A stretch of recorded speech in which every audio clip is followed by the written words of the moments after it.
Hey guys, welcome back. We're here to talk about all the books that I read in March and April. March is combined with April because I literally only read one book in March, I think, one or two. So it was not a very good month. However, this month was really good. Even though I didn't finish a lot of books in March, I ended up picking up a ton of books, but they just weren't working for me. You can check out those videos because I did a big spring cleaning vlog. Over spring break, I did like a huge unhaul, and then the vlog after that, I ended up doing another big unhaul. If you're interested in those, I will leave those linked either in the cards or down below, but those were pretty big unhaul videos. The month of April was a lot better though, and I'm really excited to talk about these books. Okay, the first book is Moon Called by Patricia Briggs. This is the first in the Mercy Thompson Urban Fantasy Shifter series. This is a pretty long running series. We follow Mercy Thompson, who is actually a coyote shifter, but I think she was actually raised by a wolf shifter, or her boss is a wolf shifter. She's really close in with the wolf shifter community. I also think that she's a pretty cool character. She's a mechanic and she gets pulled into some mystery. I overall enjoyed it. I do think it's a little bit of a slower start. What I appreciated, the cat is playing with stuff right now, because of course. What I appreciated the most about it was that it doesn't have any like explicit sexual scenes. I think when I first picked this book up, I was really getting particularly frustrated with that at that time, which that was like a few months ago, I would say. I do hope if I continue on with the series, I'll get a lot more attached to the characters though. Unfortunately, I'm not completely propelled to start binge reading this series though, so I'm not really sure when it is I would get around to the next book in the series. Usually when I feel that way, it's a series that goes by the wayside for many years to come before I finally just call it and say I'm not going to finish it. And I kind of don't want that to happen. So like I said, it was a bit of a slow start. The next book is Winterwood by Shay Earnshaw. Our main character is Nora Walker. She's from a long line of rumored witches, the Walker witches of this small town. She and her family have for a very long time been very connected, almost spiritually, to the woods around their house. One day Nora is walking through the woods and she is led to Oliver. And Oliver is one of the missing boys from the Camp for Wayward Boys. They actually went missing weeks ago. So it's really insane that he even survived in the dead of winter, in the snow. So she is inadvertently pulled into this mystery of how Oliver could have survived, what happened, where is the other missing kid. Oliver also doesn't have any memory of what happened that night, so he as well is trying to piece together his memory. I did end up really liking this book. It was really interesting how it all played out. The mystery of what happened, the self-discovery that Nora goes through. It definitely wasn't without its flaws. And for me, the dynamic between Nora and Oliver at first really had me rolling my eyes. It feels kind of like a very instant love. It's not really insta love, but despite all that, I did think it was really good. My other comparison for this author and why I was determined to read this book is because of her book Wicked Deep, and I feel that between the two books at this point, Wicked Deep is a stronger book for me. However, I also read that book like years ago, and I really kind of wonder if it still stands as what I imagined it was. I do think that the mysteries that she creates and like the kind of, I remember when I read Wicked Deep, a lot of people were saying, oh, it was really predictable. I didn't think that it was predictable, and so for me it was really exciting. However, when I read this book, I did feel that there was a point where I thought I knew exactly what was happening, especially because of reading Wicked Deep and knowing how Shay Earnshaw writes her mystery, or wrote her mystery in that, but I was still there for the journey of it, and that was fine. And those were the two books that I read in March. So Sunrise on the Reaping. This is another Hunger Games prequel. In between, it falls in the timeline in between Songbirds and Snakes and Hunger Games. This follows Haymitch Abernathy during the 50th Hunger Games, which is a quarter quell, and so they ended up doing something completely different than they do usually, and they added twice the number of tributes. So that was 2 boys and 2 girls from every single district. I really had such a great time reading this book. I felt that there was a lot of excitement and energy from other readers as well when I went to kind of review some of the reviews from other readers. The energy was just so much excitement. Despite that, we do kind of already know what happens to Haymitch. He wins the 50th, but you're really reading this for the journey. There's tons of Easter eggs throughout this book that connect Songbirds and Snakes as well as Hunger Games. Some of the characters that you meet, you know them from the next books as well. I thought that it was really interesting that, I don't know if you quite remember, but in the Hunger Games, they talk about how the stylists and everything just always put District 12 in the same uniforms or the same costumes, and they kind of go back and explain that. And I thought that it was done so incredibly well. There's just so much in here, and I thought it was really great. Now, there's definitely issues where it's not a perfect book. I felt that in some instances where a character should be more distraught because of a sad event, we kind of move on quickly. And then there's a few other times towards the end, it felt like they were just kind of dragging it on unnecessarily. And that did kind of give the book a little bit of an imbalance. But overall, I absolutely love this addition to the Hunger Games saga. A lot of times with these prequels and these novellas, they feel like cash grabs. They don't offer a whole lot unless you're just there for a specific character, but I feel that this gives a lot of depth to some of the mysteries of the Hunger Games and some of these characters.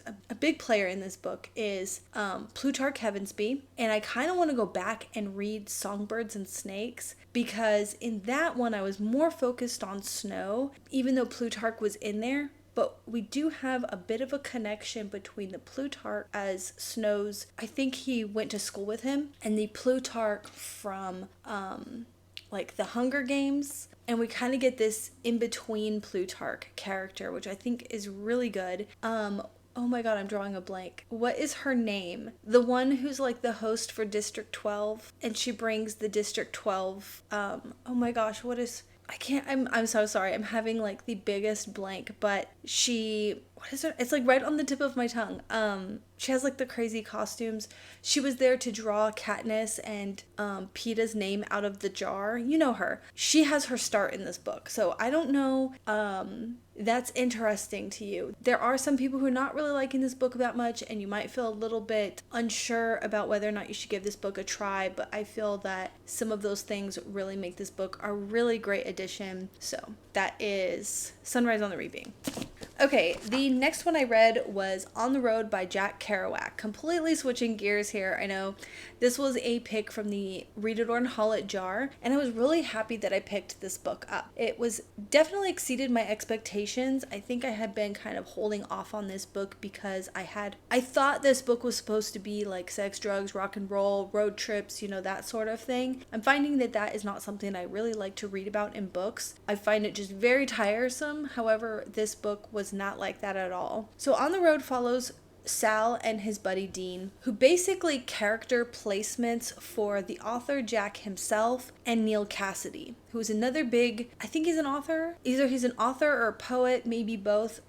They were real close buddies. Anyways, it follows them as they explore the United States. Dean and Sal move from city to city. They find work, and they're ultimately in the pursuit of self-knowledge and experience. And I feel that while I read this book, I didn't really gain that from this book except for experience. I didn't really pick up on the fact that was their primary goal, you know what I'm saying? It's just kind of an inevitable thing that happens when you live your lifestyle that way. Anyways, regardless of what I got out of it, that was the intention.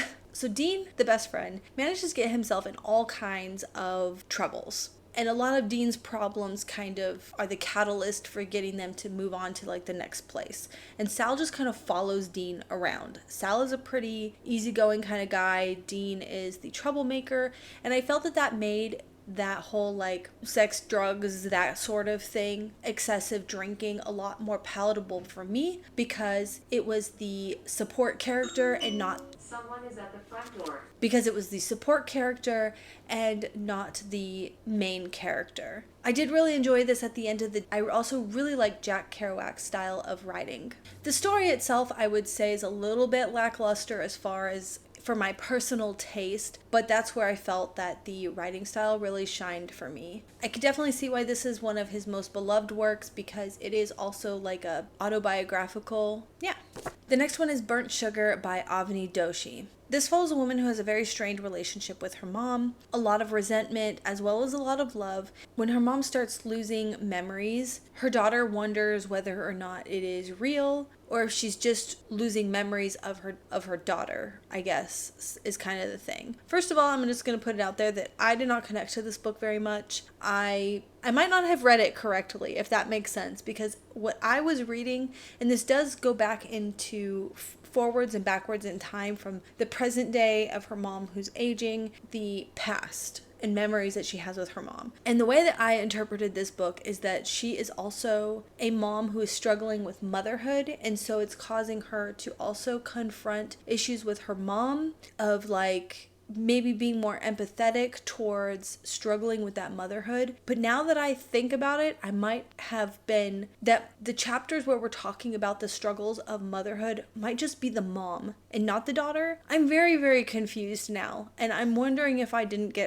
read this book right. This book seems to have been put on this earth for one very, very specific purpose, for this girl to complain about her awful mother. I guess I was interested in this book at the beginning because I think that those dynamics are very interesting. They're very real. But I think that I am much more the type of reader who likes, and I don't want to minimize that we shouldn't talk about these issues or these issues are boring, because they're not boring to me. It's just that I want more out of a book. I think that this book just felt so annoying. I like when these issues are talked about, but I don't necessarily like books that have one very specific purpose. The books that I like to read maybe have a lot more going on, and then within the plot line we also have character dynamics where they are going through these issues.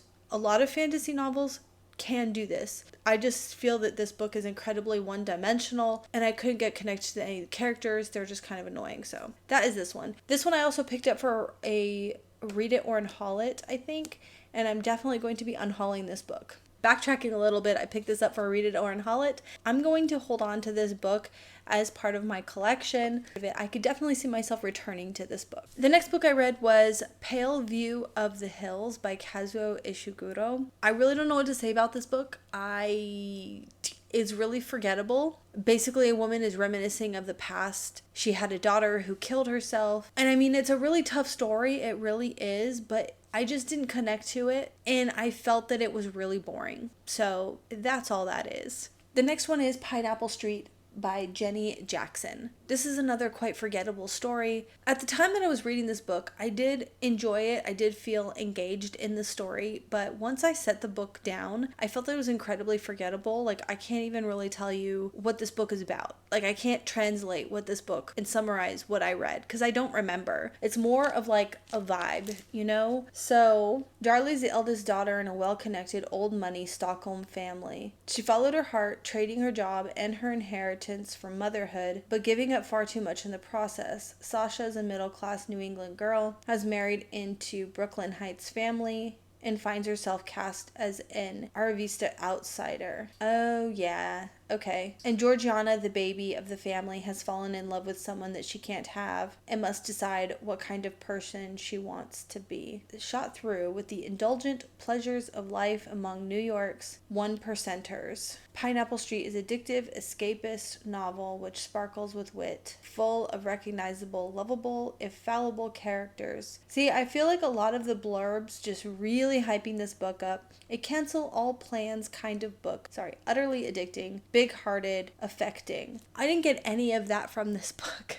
It was basic. The characters were basic. Their issues were basic. I mean, it's kind of like a Gossip Girl, only Gossip Girl is more exciting. So that was Pineapple Street for me. All right, the next one I read was Supernaturally by Kristen White. This is the second book of the Paranormal series.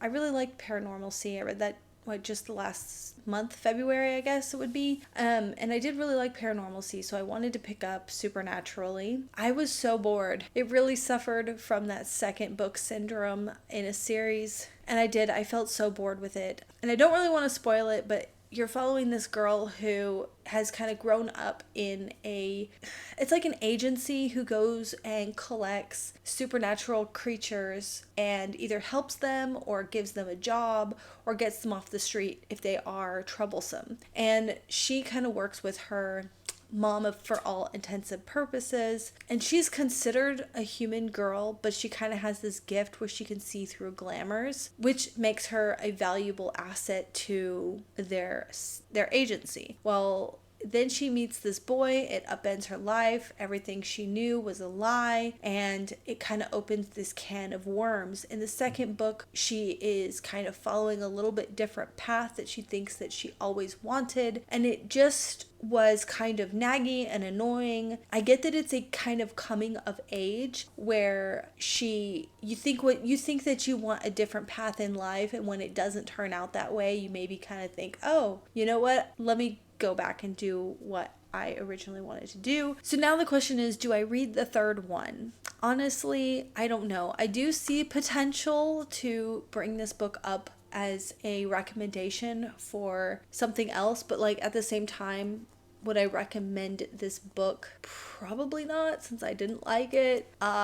So that was Supernaturally. The next one I read was Hex Hall by Rachel Hawkins. I have read, I want to say 3 or 4 of Rachel Hawkins' adult thriller books, which I have really enjoyed. They're not super serious. They don't take themselves super seriously, and I really like them. They're really engaging. So I was really excited to give Hex Hall a chance. Plus, this is a like supernatural wizarding school type of thing. But I'll be honest, this was awful. It has certain things that I think could have had a lot of potential, but the writing style was awful in this. The characters are sometimes just grate on your nerves. I will not be continuing with this book, and I think I am going to actually unhaul this book because there's definitely no way in hell I'm going to return to this one or continue on with the series.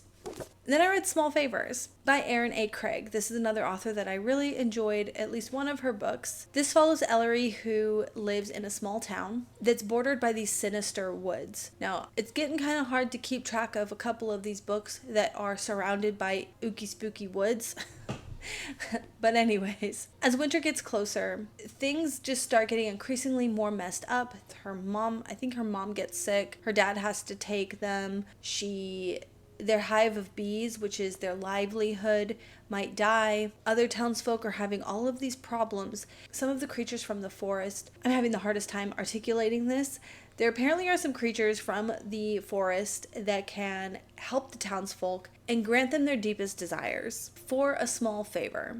However, this goes horribly wrong, and Ellery then has to save the town. There was a moment in this book I felt that it was kind of slow, but then as we ended up the story, I ended up really liking this book. When the book first started, Ellery is tending to the bees, and I felt that that was really interesting. You could tell that Erin A. Craig definitely did her homework on that because it was so detailed and it was so interesting. The other book that I read by this author is The House of Salt and Sorrows. So now I'm kind of looking and comparing this book to House of Salt and Sorrows, and I definitely enjoyed House of Salt and Sorrows a lot more than this one. This is also considered a folk horror story, and there's definitely some like horror elements, but they're really subtle, so if that's your thing. It is getting really, really warm in my house. Alright, the next book I read was The Girl of Fire and Thorns by Ray Carson. I have read Ray Carson before. I can't think of what it's called. I remember it was another trilogy about kind of the gold rush time,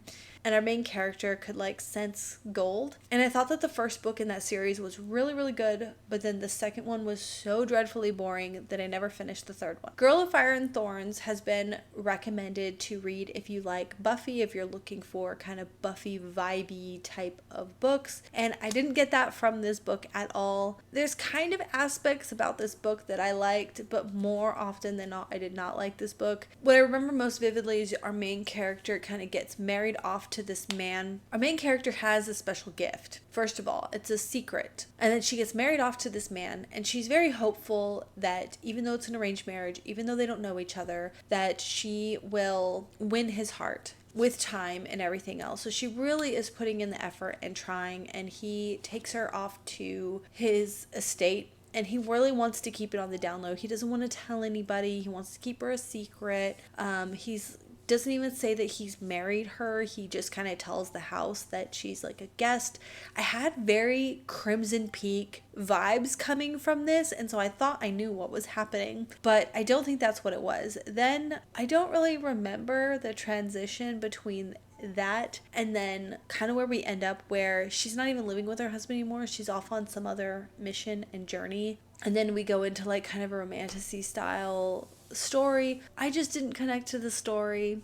I didn't like it. I think a part of that was where our main character was part of that. And I know it wasn't fair I almost gave up on this book earlier on because I was getting so frustrated that our main character was still trying so hard with this guy who was just more increasingly like just kind of giving her the cold shoulder. And I was like, why would you do that? But then I was like, no, that's not really fair to like, that we're obviously working up to something, obviously. So I gave it another chance, but this book was not for me. All right, the very last book that I read was Tithe, A Modern Fairy Tale by Holly Black. This is the first in a trilogy, and I don't know if if you haven't seen the other videos, I've talked about this. This is I'm working up to reading through the Holly Black fairy stories, and I had a long time ago I had read Cruel Prince. Didn't really care for it. But then I saw a lot of people reading like through Queen of the Damned. Not Queen of the Damned. What is it? Queen of Nothing. There was a ton of people talking about the Cruel Prince series because Queen of Nothing had come out and people were saying it was by far one of the best books in the series. So I was like, maybe I'm gonna have to give it a try. But mostly my friend told me to start with this series because it really sets up Holly Black's lore and everything else. So I did.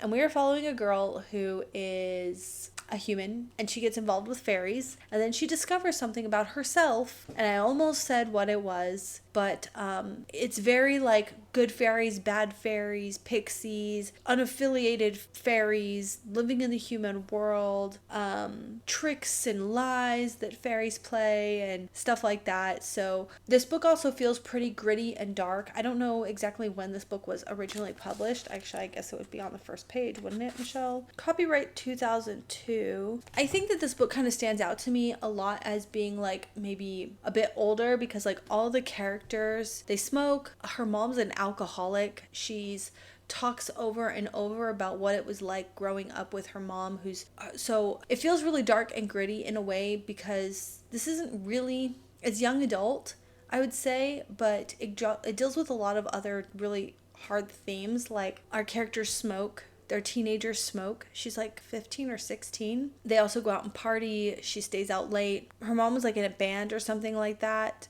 and they kind of jump from town to town. Our main character wasn't even enrolled in school because they move so often that she just gave up trying to get in school. Her mom's kind of neglectful, really neglectful, quite a bad alcoholic, and she talks about having to clean up after her mom after she is puking, and it's really sad. But the thing is that there are actually, unfortunately, a lot of kids that have to live in households like that. It was just different, you know? I can't say I've read a lot of young adult books where they really talk about that. There's that darker themes, and that's all. I did enjoy this book. I probably, if I didn't have a long-term goal to read through all of Holly Black's books, I'd probably just leave it here, to be perfectly honest. But I'm going to continue on with the series because I have committed to all of her books. So there's that. And that's all the books that I finished reading. So thank you all so much for watching, and we'll see you soon. Bye.